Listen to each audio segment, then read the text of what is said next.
Welcome to the channel. Today I'm going to be sharing with you some schedule updates for the 2023 school year, or second semester of this school year. We just have had to make some adjustments, and I've kind of just realized some things that we are needing changed in our schedule and that we've already kind of been implementing, but they're going to be like hardcore, nonstop, all the time when we hit 2023, the second semester of the school year. If this is your first time, welcome. My name is Morgan here at The Life of Tillmans, and I hope you enjoy all that you see right here on the channel. So as you know, we have made schedule changes. You're probably like, if you've watched my previous videos, girl, why are you making schedule changes again? But it's necessary. We have so many things that go on in our lives that we just have to make adjustments to. Do I like making all of these changes? No, because I am a very routine, structured, committed person. And so when it comes to making all of these changes, I am not over the moon about it. However, because I know what the end result is going to look like, I know that this is going to help us in the end, I don't really mind making those changes when the time is necessary. I'm so thankful that God puts this vision, His vision and His plan within me, and I'm able to follow it, because otherwise I would be digging my heels in trying to hold on to a schedule or routines and processes that are not working for us.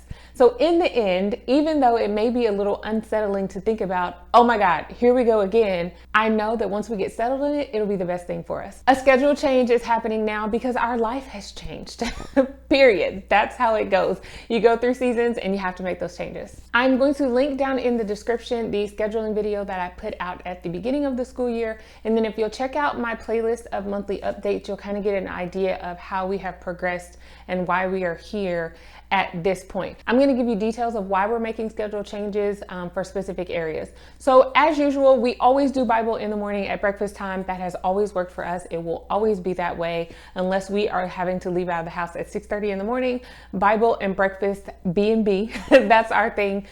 Always comes first in the morning. From now on, what we're going to be doing is anytime we have a read aloud that is associated with a curriculum, we will do that immediately after Bible. Because typically, like we had read alouds for our literature study this previous semester, and it just worked out that way because then my big girls could go and immediately start on answering the questions or whatever was associated with that literature study read aloud. And it really worked for us. It was great.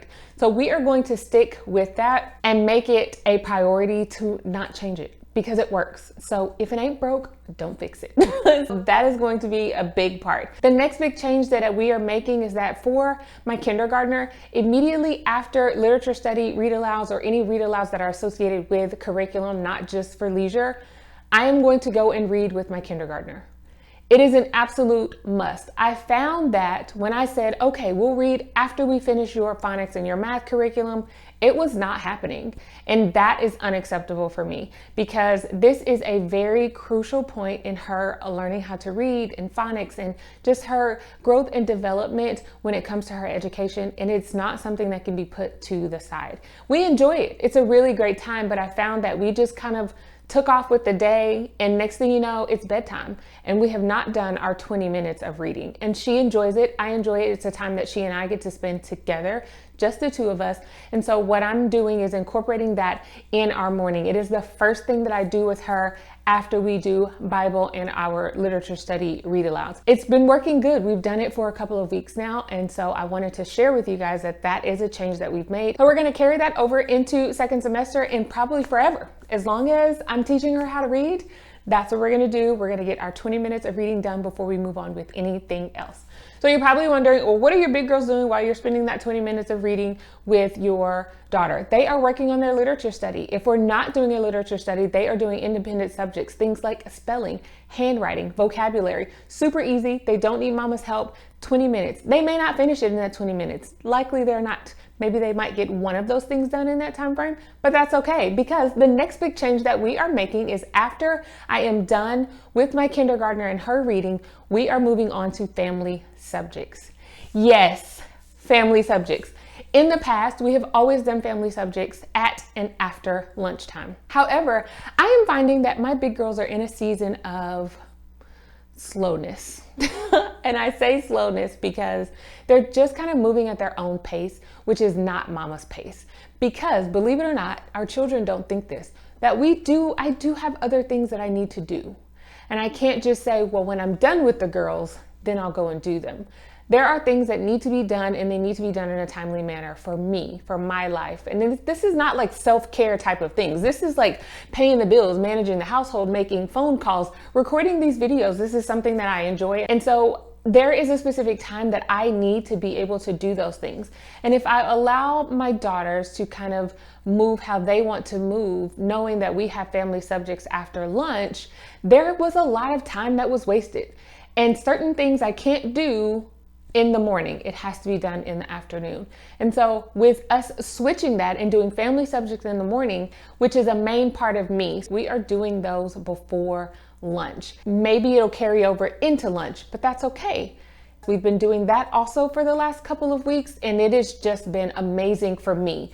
This is probably more of a personal thing, but it's also really helping my girls that time is not infinite. Like, we do have only 24 hours in a day. 8 to 10 of those we are sleeping, limited time. And so I am not available to them 24/7. That is one thing that I have found to be a struggle within the homeschool family and our household, is that I am always accessible to my children. That's not necessarily a bad thing. However, there are times where I'm not, and that is okay. That is called life. That is called being a parent. It's called being an adult. And so they're learning that now. And it's a learning curve for all of us. It's a learning curve for me to say, okay, I'm going to set this time. This is my time to do these specific things. And so I think it's hard for our children sometimes to understand that and grasp that concept. It's been working for us. We're going to keep it up moving into 2023. And it's just allowing me the opportunity to manage household things and be the wife and mother that I need to be, and taking care of those business things for the house of the Tillmans. Be sure to subscribe so you can make sure to see all of the different changes that we're making. Check out the reflections and let me know what you think. After we have done our family subjects in the morning time, possibly at lunchtime, the girls then go on to their other, what I consider to be, it's their core work, and they do that pretty independently. However, there are times when they need me. So what I do is I take the time and I am going to go over the lessons with them. This is grammar and math, and that's usually it. Once I go over the lessons with them for grammar and math, they're usually set. They do all of the work, they check it, anything that they've gotten wrong, we then will go over it. That gives me a window of opportunity to be able to do some of the things that I need to do. I am done with my kindergartner. We've done our reading, we've done our phonics, we've also done our math. And so it's just my older girls finishing up those last couple of things that they're needing to work on.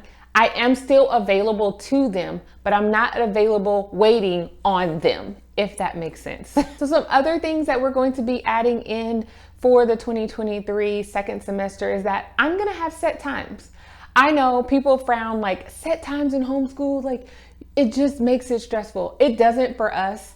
We need it. This is really not for the core work. It's not for our family subjects. The set times, believe it or not, is for our extracurricular activities. I have found that the things that we want to do, like cooking and my daughter doing jewelry and hair and typing, coding, all of those things, even them practicing their instruments for band, if we do not set a specific time when they're going to work on those things every single day, it does not happen. And I say every day. They do practice and need to practice their instruments every day, but we're not going to do cooking every day or jewelry every day. You know, the other electives, and I will link that video down below where I share the electives that we are doing for this school year. But we just need a set time every day to be able to do those. When I can say, okay, girls, we have 10 minutes, let's straighten up, and then we're going to move on to practicing our electives. We have 30 minutes to practice instruments or 20 minutes to do coding and typing. And it's so important for us to have that balance. We don't want to spend all of our time working on core work and not get to the electives, the things that we are choosing to do to add in to enrich our homeschool. So those set times for us are definitely needed. I get that some people are like, set times, that's not for them. I totally understand it, but we need it in our house. The set time changes that we are making are also including cleaning and free time. Yes, we are going to set time free time. If you want to see more about what we're doing, schedule changes, and how things are going to go for 2023, make sure you subscribe and then check out some of these videos to get an update on where we are.